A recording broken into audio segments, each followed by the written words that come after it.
Welcome back, everyone, to Global War 1914, Operation Albatross. This is the spring of 1917, and we kick it off here with Germany. And before we get into the German turn, we've got to roll for the Russian collapse. And based on the random events that we rolled before, last turn, China's turn, at the end of China's turn, if we roll an 11 or a 12, then Russia will collapse. And that's modified by 1 in favor of Russia because they own East Prussia. And then it's decreased by 2 because of the random event. Germany opted to choose option B, which added +2 to the roll and increases the odds of Russia collapsing. Now, we could have chosen option 1, and if we were losing pretty badly, then I would probably have chosen it, but I don't think we're losing badly enough to justify going for the option A. Of course, if you're doing well in Russia, you definitely don't want to choose option A because you lose all the territory that you've gained in Russia, and you don't get the IPP from it, and you don't, as far as I understand from the random event, you don't gain the IPP from it anymore, and you don't gain the victory objectives from it anymore. So, but in this case, Germany they're not doing great on the Eastern Front, but they're not completely out of it. So, Austria-Hungary still has a chance to take Western Ukraine. And maybe at some point, I'm hoping we can put ourselves in a position to be able to take Congress of Poland and at least give us some strategic objectives. Because if Russia were to collapse naturally, apart from the random event, then we would be able to hold on to any holdings in the Ukraine or Poland that we take from Russia before the collapse. And we would be able to collect IPP from that. So, and you guys will see how that works, once the collapse happens and it gets all set up. So the collapse itself is not going to get set up this turn if Russia does collapse. That wouldn't happen until the next turn. This turn, if the Russian collapse were to happen, Germany would be forced to conduct a mandatory offensive. Now, there's no limit or they could just send in 1 infantry and that would satisfy the mandatory offensive. It's not like the Western Front where there's a minimum of 6 infantry required to satisfy the mandatory offensive. So, so Germany would have to do that. Russia, on their turn, would not be allowed to launch any offensives. They can only defend. They are not allowed to conduct diplomacy, not allowed to conduct research. They're not allowed to purchase units and spend IPP. And so the IPP in the bank, which I think is at 24 right now, would go to Germany. And Germany would have that in their bank. And then the next turn, the summer of 1917, is when the map would change. We would set up Finland, Poland, and Ukraine as independent nations. And Ukraine would be controlled by Austria-Hungary, Poland by Germany, and I think Finland is controlled by Germany as well. And then Latvia, Estonia, and Lithuania are all annexed by Germany. So there's a lot of changes to the map, and once the Russian collapse happens, you guys will be able to see what that all is going to look like. But for now, let's see if Russia's even going to collapse. So we had the +2 to our roll for the random event. So that basically would mean that we would need a 10 or 11 or 12 to initiate the collapse. But because Russia owns East Prussia, that reduces it by 1. So we are looking for an 11 or 12 for the Russian collapse. And here we go. And it's not even close. It's a 1. All right, so Imperial Russia will continue on. And of course, next turn, we will increase the roll by 1. And that happens every single turn that goes by where the collapse doesn't happen. So the odds of the collapse happening, of course, will increase as we go throughout time. That, of course, is unless if Russia is able to capture more German territory to decrease those odds. But as it stands right now, we'll add 1 more to the roll next turn, which I think actually is probably going to still be an 11 or 12. Granted, the map stays the way that it is right now. All right. Let's see here. What do I want to get into next? Let's go ahead and do technology since we're over here. So Germany has 3 tech rolls. They're going to go for poison gas. We're going to try and get to the final stage of that, which is mustard gas. We're going to go for improved factories and improved construction. So gas is going to be in the green. Improved factories will be the black, and then the brown will be construction. Okay, so we hit on factories and we hit on poison gas. All right.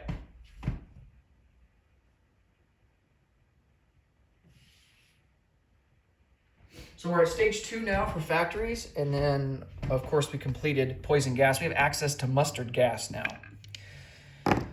All right, let's come over here to purchases.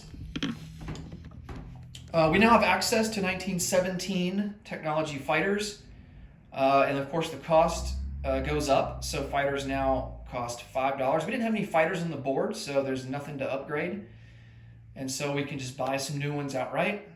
And so we're going to buy 2 of them for 10. We're going to purchase 2 subs for 12, 6 infantry for 18. We're going to complete construction of a fortification for 2. We're going to spend $1 on diplomacy, and we have $1 to account for a convoy raiding there in the Baltic Sea. Okay, so for diplomacy, I think we're going to go for... It's either Norway or the Netherlands. I'm thinking Netherlands. Let's try for them.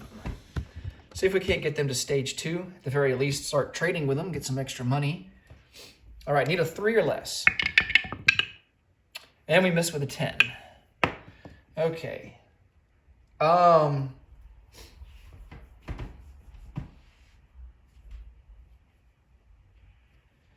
No moves down in Mexico. We're just going to kind of stay where we're at down there. So we need a 4 or less for their recruitment. And we missed with a 7. All right. Let's go through combat moves. Our 2 submarines that are here in A18, they're just going to come over 1 and convoy raid into A19.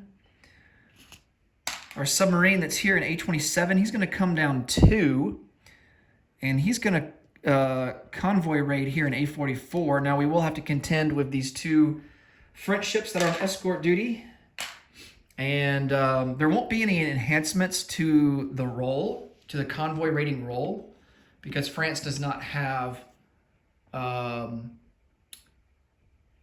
depth charges and hydrophones, the technology.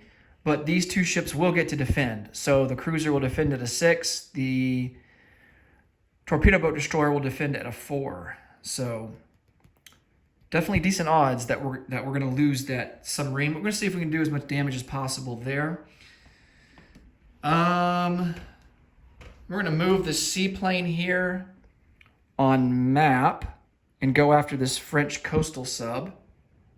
And then we got some attrition attacks. We're going to use Phosking gas to boost our attrition attack for each of our artillery by 1. So we've got 7 artillery. They're going to be attacking at a 2, doing counter battery, or not counter battery fire. The French will get counter battery fire against us. They have 5 artillery, so they will get to fire back at us, but we're going to be firing 7 shots at them at a 2 or less, and they'll be firing 5 back at us at a 1.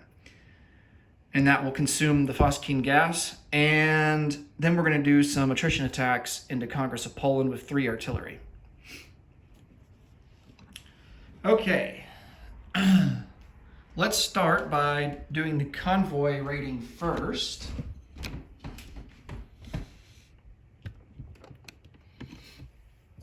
And we'll go ahead and do that lone submarine there.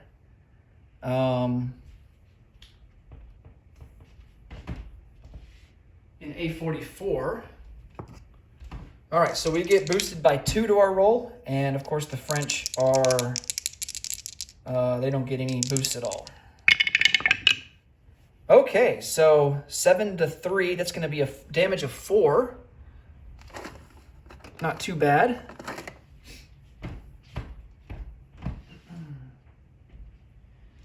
And here's where it could be painful.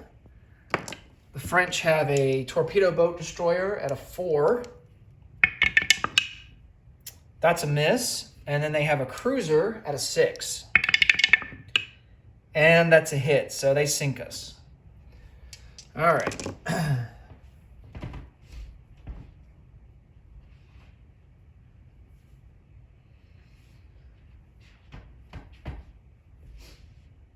Let's do the 2 submarines that are further to the north there in the Atlantic. So here's the first sub. It's going to be 4 to 5, so that's no hits there. And then here's the second sub.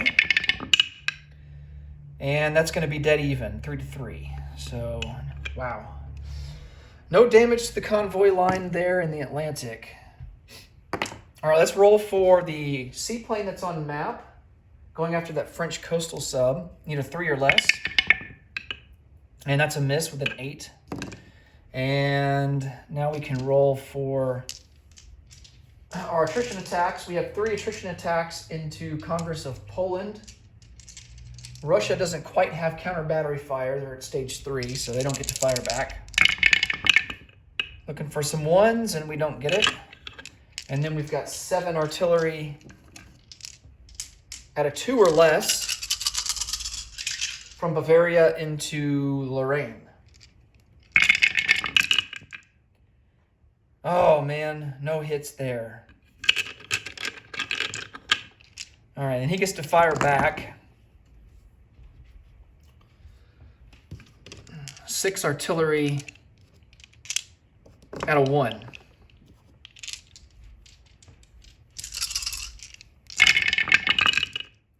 And luckily, he doesn't get any hits either. Okay. So I think, oh, we have one final combat. We're going to go from South Africa Union into Portuguese East Africa. And I'm not going to put the units on the charts here because, I mean, he's just got 1 colonial. Okay, we don't have any first strikes. There is a river crossing. We're going to take 2 infantry, a cavalry, and an armored car. The 2 infantry are going to be at a 1. Oh, nice. There's our hit. And he has a colonial in defense at a 2. And he misses with a 12. Okay. So we take Portuguese East Africa.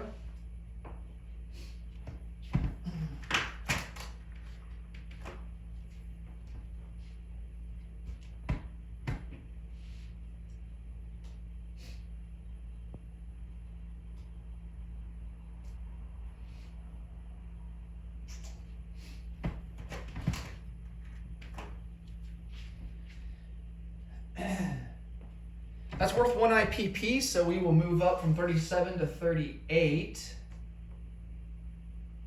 And the British will come down from 38, or from 39 to 38.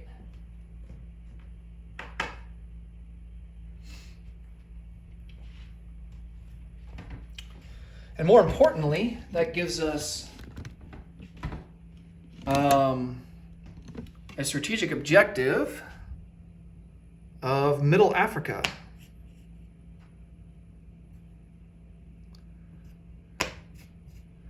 All right. Basically, to satisfy Middle Africa, you need to connect German East Africa with South African Union, or with, I think it's Cameroon. Yeah, so there's got to be a connection here or a connection through here. So, yeah, German South Africa with German East Africa, connection through there, or a connection through here will satisfy the victory objective. Okay, so we got that. And we will also get a free diplomacy roll next turn, assuming that we are able to hold on to it. Let's see, what else is there? I think we can go on to non-combat now. We have this torpedo boat destroyer here in the Pacific, and he's going to move 3 spots, 1, 2, 3, into P56.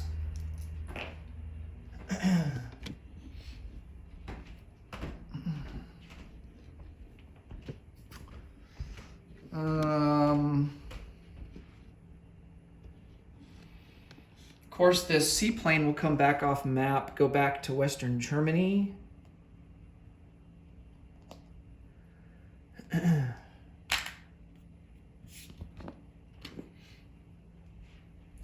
All these combats are done.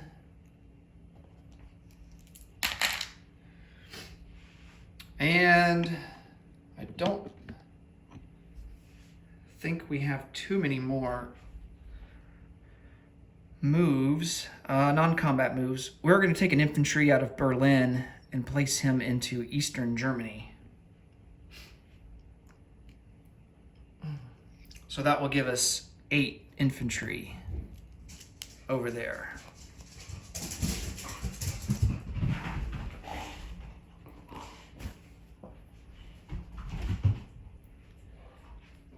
All right.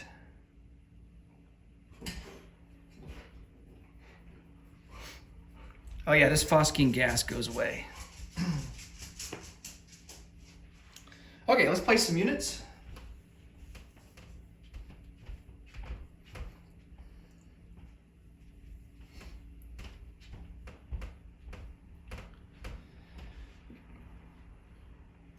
One fighter will go into Bavaria. We're going to place another fighter. Do we want him on the Eastern Front? We wouldn't get to place an artillery there. That's the only problem.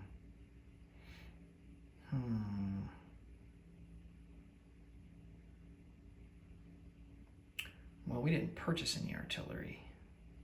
Yeah, the fighter's going to go into Eastern Germany. 2 subs will go into port. They'll go into port in A11.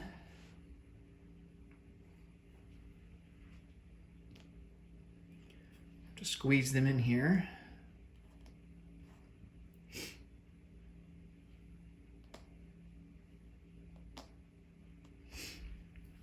All right. And then we have our fortification, and that will go into Bavaria. And we've got 6 infantry. All right, so 1 infantry goes into Eastern Germany.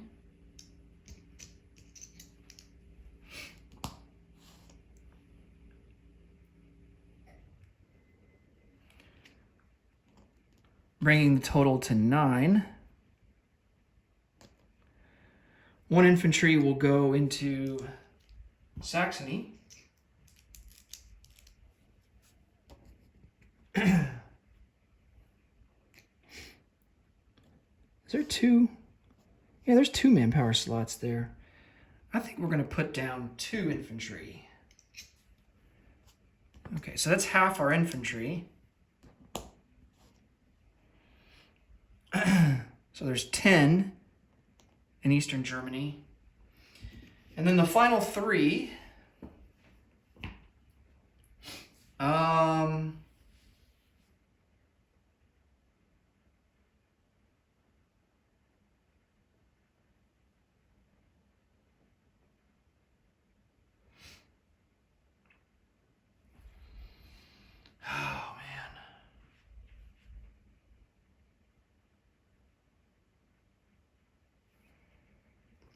One's going to go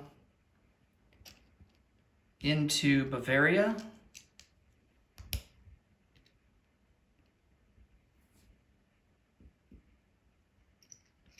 Two are going to go into Western Germany.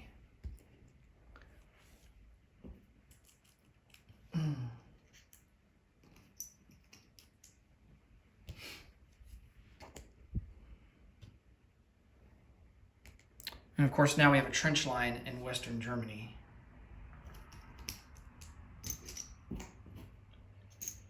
Okay.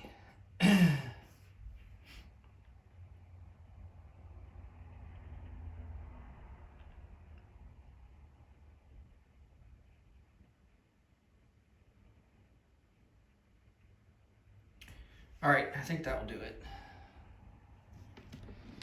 Let's check our income. We're sitting at 38, and we don't get any bonus money for Western Germany because it's blockaded. Sweden and Norway are still neutral.